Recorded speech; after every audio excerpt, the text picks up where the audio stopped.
I am 19 years old, living in a small town that barely makes it onto any map. A place where nothing extraordinary ever happens. Or at least that's what I believed. My name is Ryan, and I thought I understood how quiet life could be until the night I received a phone call that shattered everything I knew. It was a rainy evening, thunder rolling far off like a warning drumbeat. I was home alone, flipping through channels on a flickering TV when my phone rang. The caller ID said unknown. Usually I'd ignore it, but something in my chest stirred. A strange pull like someone whispering, "Pick it up, Ryan, you need to pick it up." So I did. "Hello," I said, my voice half curious, half annoyed. Silence. Just the sound of static like someone breathing through a storm. I was about to hang up when a voice spoke, a voice that made my blood freeze. "Ryan, listen carefully." It was a woman, soft but urgent, and oddly familiar though I couldn't place it. "You don't have much time, he's coming." Before I could respond, the call dropped. My heart pounded in my chest. I stared at the phone, replaying her words. "He's coming who? Why me?" I shook it off, thinking maybe some prank caller or a wrong number. But then my TV flickered again and shut off on its own. The power didn't go out, just the TV. My reflection in the black screen looked distorted, like my face was stretched into fear. I stood up, checked the doors and windows, locked everything twice. Still the unease clung to me like damp clothes. The next day, I tried to forget about it.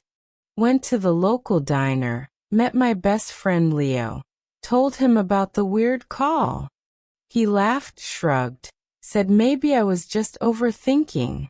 Too many horror movies, bro. But that night the call came again. Same unknown number, same static, same soft voice. "Ryan, it's not safe. You need to find the letters."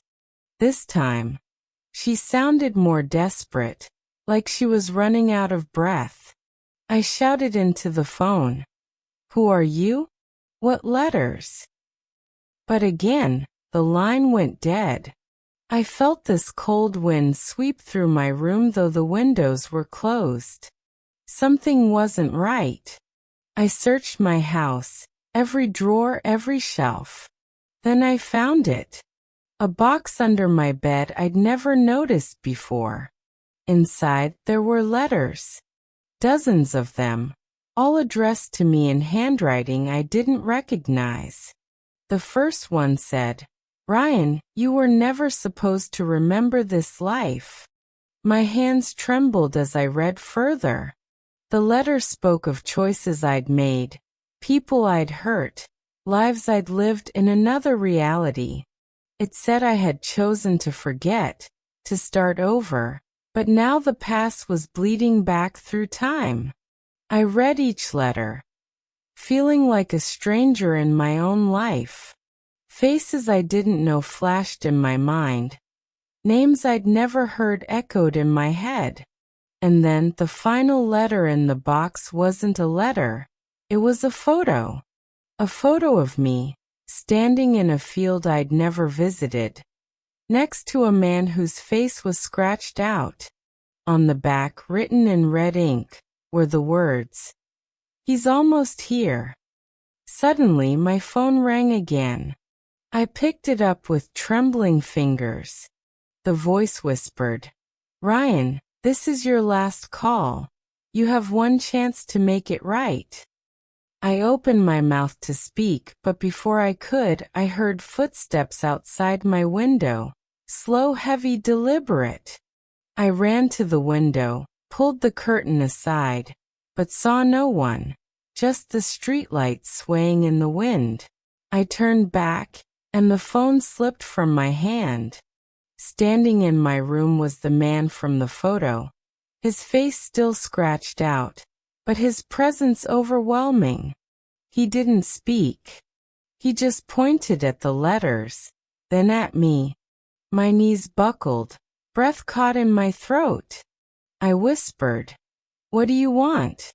He stepped closer, lifted a hand, and touched my forehead. Instantly, my mind flooded with images. Another version of me, another life, a mistake I'd made that caused everything to collapse. When I opened my eyes, he was gone. The letters had vanished. The phone was shattered on the floor.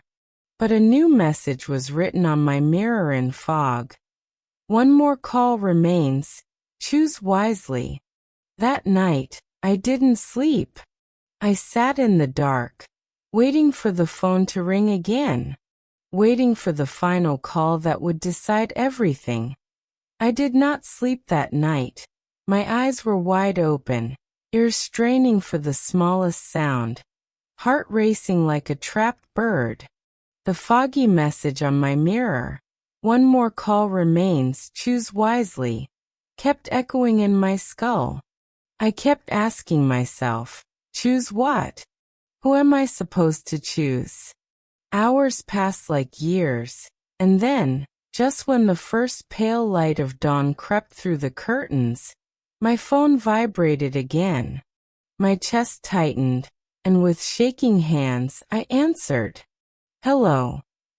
My voice cracked, half whisper, half plea. And then came the voice, the same soft but urgent voice of the woman. This time clearer, firmer. "Ryan, listen. This is your last call. The man you saw is not a stranger. He is you. A version of you that made the wrong choice. A version that brought destruction.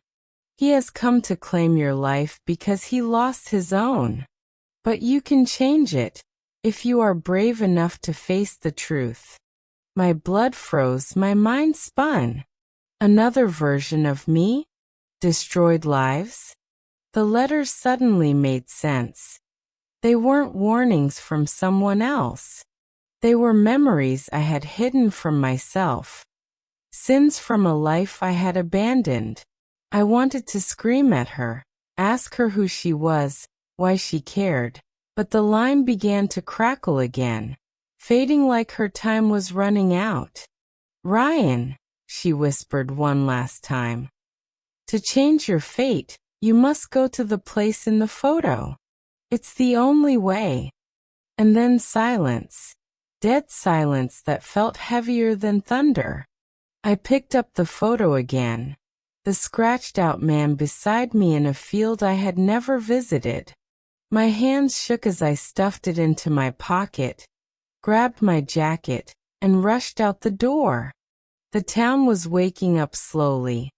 People opening shops, children running to school. But to me the world felt unreal, like I was walking through a memory not my own. I borrowed Leo's old car without explaining, just muttered something about needing to clear my head, and drove out of town. The road stretched endlessly, lined with empty fields and broken fences. I followed the photo like it was a map imprinted in my mind. Hours later, I arrived at a place that felt eerily familiar, though I had never been there before. The field was wide, abandoned, covered in tall grass swaying like whispers. In the center stood a single dead tree, its branches like skeletal hands reaching for the sky. My heart dropped. This was the field. I stepped closer, and that's when I saw him, the other Ryan. His face no longer scratched out, but scarred, hollow, twisted with anger and grief. His eyes locked onto mine, and it was like looking into a broken mirror. He spoke in a voice that sounded like my own but deeper, heavier. "You left me here. You abandoned the life we lived. You thought you could erase your mistakes, start fresh. But memories don't die, Ryan. I died, and now you will too." I staggered back, words spilling from me. I don't even know what I did. I don't remember that life. He laughed bitterly, a sound that chilled my blood. Exactly. You erased it. You ran away from the choices you made. You let her die, Ryan, you let her die. My mind burned with confusion. Who? Who did I let die? And then like a lightning strike it hit me. The voice on the phone. The woman who kept warning me. She wasn't a stranger. She was someone from my past life. Someone I loved but lost. That's why her voice felt familiar. Why her words carried weight. Memories began to bleed through. Images of a girl named Clara. Her smile brighter than the sun. Her laughter like music. I remembered driving that night in another life, drunk with anger after a fight, and the crash, the twisted metal, the scream, the silence. Clara had died because of me. I had begged for another chance, and somehow, I was given this life, this memory wiped clean. But the other me, the one who carried the guilt, had been left behind in that broken world, festering until he became this shadow standing before me. Tears blurred my eyes as I whispered. I didn't mean to. I didn't want her to die. But the other me stepped closer, fury in his gaze. Intentions don't erase consequences. And now it's time to pay. The ground trembled, the sky darkened, thunder rolled like drums of war. My phone rang one last time, vibrating violently in my pocket. I pulled it out. No number, just the words "final choice" flashing on the screen. My hands trembled as I answered. Clara's voice filled the air, warm yet sorrowful. Ryan, you can't change the past, but you can choose the future. Will you let your guilt consume you? Or will you forgive yourself and live the life I couldn't? My heart felt like it would break apart. The other Ryan lunged toward me, rage burning, but Clara's voice held me steady. I shouted into the storm. I'm sorry, Clara. I'll carry your memory, not my guilt. I choose to live for you. And as I spoke those words, light erupted from the phone, blinding and pure. The other Ryan screamed, his figure twisting, unraveling into smoke and shadows until he was gone. The storm broke, silence returned, and the field stood still beneath a calm sky. I collapsed to my knees, clutching the phone. But the call had ended. Clara's voice was gone, yet her presence lingered in my heart, no longer heavy with guilt but light with remembrance. I whispered to the empty field, "Thank you, Clara. I won't waste this life again." When I returned home, the letters were gone, the photo vanished, the mirror clear once more. But I felt different, stronger, lighter, awake. The final call had not just saved me from a shadow of myself. It had given me a lesson I would never forget. And so the moral of my story is, we cannot undo the past, no matter how much we wish to, but we can choose how we carry it forward. Guilt chains us, but remembrance sets us free. The last call is not about fear. It is about forgiveness, and sometimes the person we most need to forgive is ourselves.